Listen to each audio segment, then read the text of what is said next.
Bonjour à tous, bienvenue dans cette nouvelle vidéo sur ma chaîne YouTube et on se retrouve aujourd'hui pour mes achats manga du mois d'avril. Pas mal de très bonnes choses ce mois-ci avec beaucoup de sorties, des nouveautés, des choses que j'avais pas du tout prévu d'acheter et que j'ai acheté parce que voilà, j'en entends pas mal parler donc je me laisse tenter, on verra si je continue ou pas. Ce sera des petites découvertes de ce mois-ci. Alors, on va commencer avec les lectures que j'ai déjà faites qui elles sont déjà validées plus ou moins en tout cas. Bon, je suis toujours dans mes lectures des séries que je suis, hein, donc Eden Zero, tome 18, avec une couleur très rose, voilà. Alors, c'est un tome qui... comment dire? Voilà, c'est une très bonne page. Alors, attendez, est-ce que je... Non, je peux peut-être pas vous montrer ça. Parce que... Alors, déjà, moi j'adore Yu-Gi-Oh, il faut le savoir. Donc, il va y avoir un duel de sortes de cartes, en fait, voilà, qui est là. Qui va être la première tiers, on va dire le premier moitié du volume. Et ça va être sous la forme d'un jeu de striptease en fait, où si vous perdez en fait, vous enlevez des vêtements. Et donc ça va partir un peu en grosse dinguerie. Donc clairement voilà, il y a un projet, clairement. On va pas se mentir entre nous. Ceci étant dit, ça va quand même globalement s'arrêter avant que ça devienne vraiment trop graveleux, je vous le garantis, parce que c'est pas du tout l'ambiance Mashima. Disons qu'il y a vraiment un fan service assez évident sur les jolies demoiselles, mais il a toujours su s'arrêter avant que ça devienne vraiment trop. Je trouve que ça a toujours été la bonne mesure, et là ça s'arrête parce qu'après ça part sur autre chose, sur vraiment un combat, ça part vraiment sur d'autres trucs. Bref, moi j'aime beaucoup Eden Zero, c'est fan service, énormément fan service, je le reconnais, mais j'aime bien. Voilà. C'est vraiment la lecture détente. Vous voulez lire un truc détente, vous lisez Eden Zero. On continue avec le tome 3 de Keiju numéro 8. Alors voilà, Keiju 8, je vous ai dit que j'avais été mitigé sur le tome 1, le tome 2 m'avait un peu plus convaincu, le tome 3 m'a encore un petit peu plus convaincu. Ceci étant dit, je suis toujours pas, comment dire ça, passionné par le personnage principal, ça c'est toujours le défaut, mais j'ai le même effet avec My Hero Academia dont on va parler juste après. Ça c'est le grand défaut de ces mangas là qui, même si ils pourraient dans un côté shonen être héritier de Goku, Luffy et Naruto, c'est que malheureusement le personnage principal souvent m'enjaille pas plus que ça. Ceci étant dit, artistiquement c'est plutôt sympa, c'est toujours dans l'idée du monde de Keiju, voilà, avec des gros combats bien sympas. Mais je vais être honnête, est-ce qu'en fait c'est vraiment mon style de manga? C'est peut-être ça le vrai problème, c'est que moi je l'ai acheté parce que tout le monde s'en est fait une sorte de énorme truc, tu vois, mais en fait je sais pas si c'est le genre de truc que moi je lirais et que j'aurais acheté s'il n'y avait pas eu ce buzz dessus. Ceci étant dit, ça reste quand même plutôt sympa, parce que voilà, c'est quand même très intriguant, on continue de développer cette histoire, on continue voilà, de développer cet univers dans lequel les personnages sont assez, comme je vous l'ai dit, intéressants, mais pas au point de me passionner. C'est-à-dire que par exemple, j'ai pas encore trouvé, vous voyez, par exemple, ça, ce genre de scène, normalement, ça devrait suffire pour qu'on s'intéresse un peu à tous les personnages, qu'on trouve déjà nos favoris. Et là, honnêtement, à la lecture du tome 3, j'ai pas encore totalement trouvé des personnages qui me fascinent plus que ça. Ils sont cool, hein, mais c'est pas encore totalement mon coup de cœur. Donc voilà, je continue parce que je trouve que c'est de mieux en mieux et que c'est vraiment intéressant, mais je suis pas encore totalement fan de la série. En tout cas, pas autant que certains qui vraiment estiment que c'est la plus grande dinguerie depuis l'invention du feu. Non. En tout cas, pas de mon point de vue. Bien sûr, j'ai acheté le tome 31 de My Hero Academia, évidemment, comme comme moi chaque sortie. Il me semble particulièrement épais, alors c'est peut-être moi qui devient dingue, mais évidemment, voilà, on continue de développer les histoires autour de Midoriya. Alors je vous expliquais justement que Midoriya, ça fait partie de ces héros qui normalement, My Hero Academia, c'est l'héritier sur le papier de Naruto, avec le côté shonen, le côté tournoi, le côté école, le côté e-form, le côté qu'il n'avait pas de capacité avant et qui commence à en avoir, etc., etc. etc. Vous imaginez bien.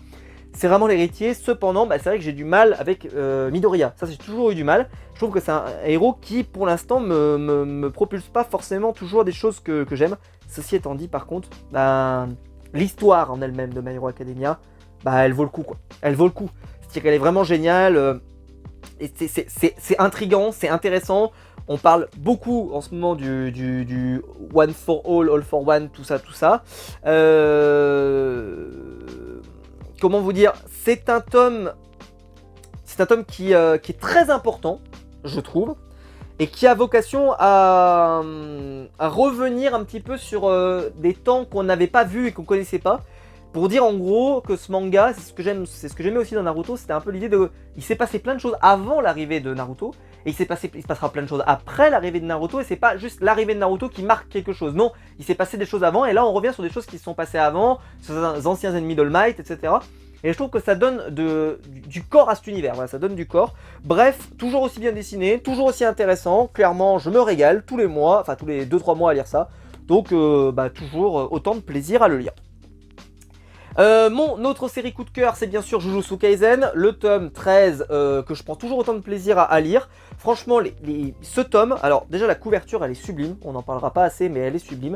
Et je vais vous montrer parce que, alors bon c'est un tome qui est quand même assez bourrin avec pas mal de combats. Donc ça c'est très cool, parce que personnellement bah voilà c'est quelque chose que j'apprécie en tout cas quand je lis un shonen, clairement bah c'est ce que je veux.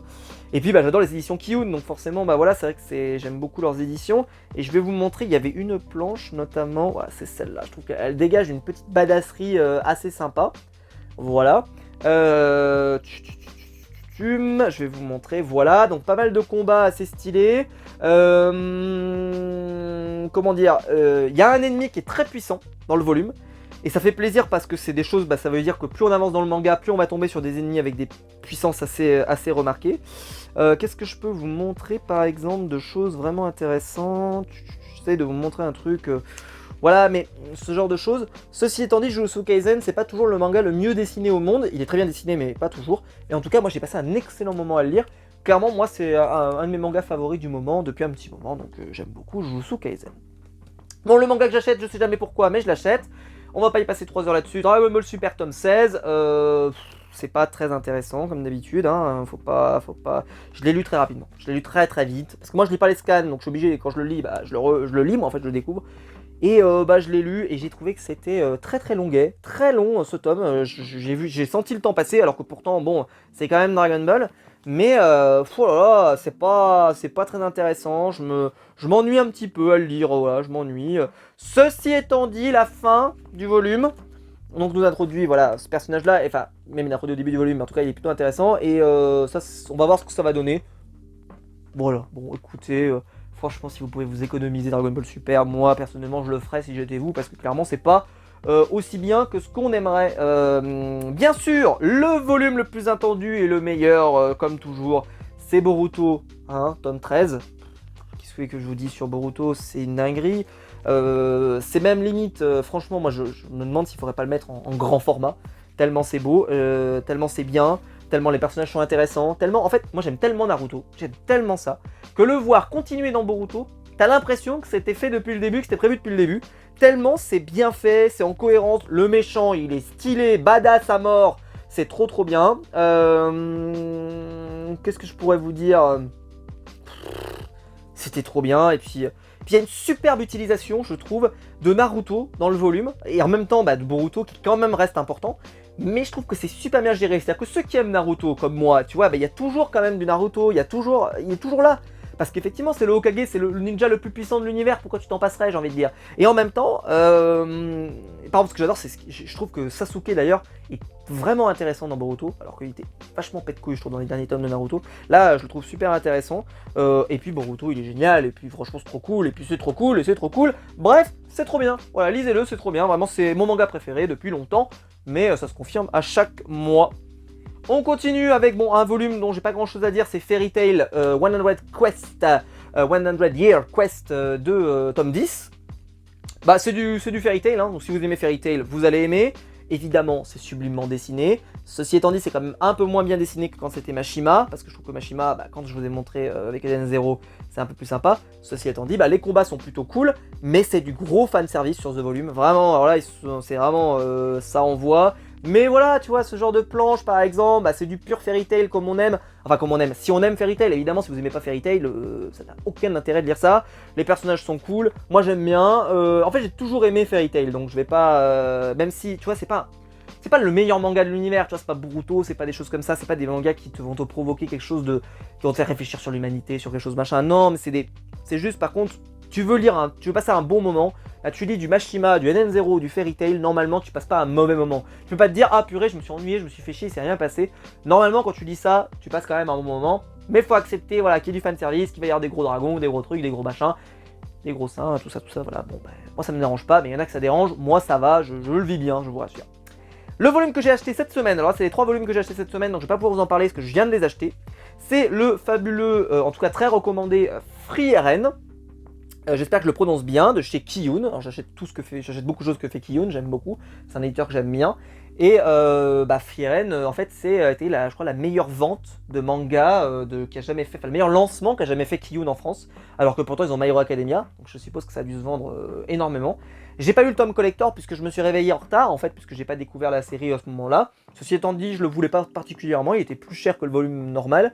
Et il y avait un artbook à l'intérieur, mais je suis allé chez un pote en plus qui m'a sorti. En fait, j'ai eu du mal à le sortir le truc. J'ai dit, oulala, bon, vaut mieux peut-être que j'ai ce volume-là, sinon je vais le péter le machin. Bon, je ne suis pas trop renseigné, parce qu'en fait, c'était pas prévu que je l'achète. Donc je sais pas trop de quoi ça parle. Ça a l'air d'être de l'heroic fantasy, donc intéressant parce que c'est pas forcément ce que je lis en manga en tout cas.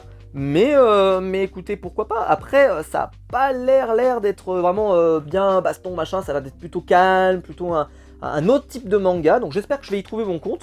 Dites-moi si vous l'avez lu, si vous avez aimé. En tout cas, moi, je suis très curieux de le lire.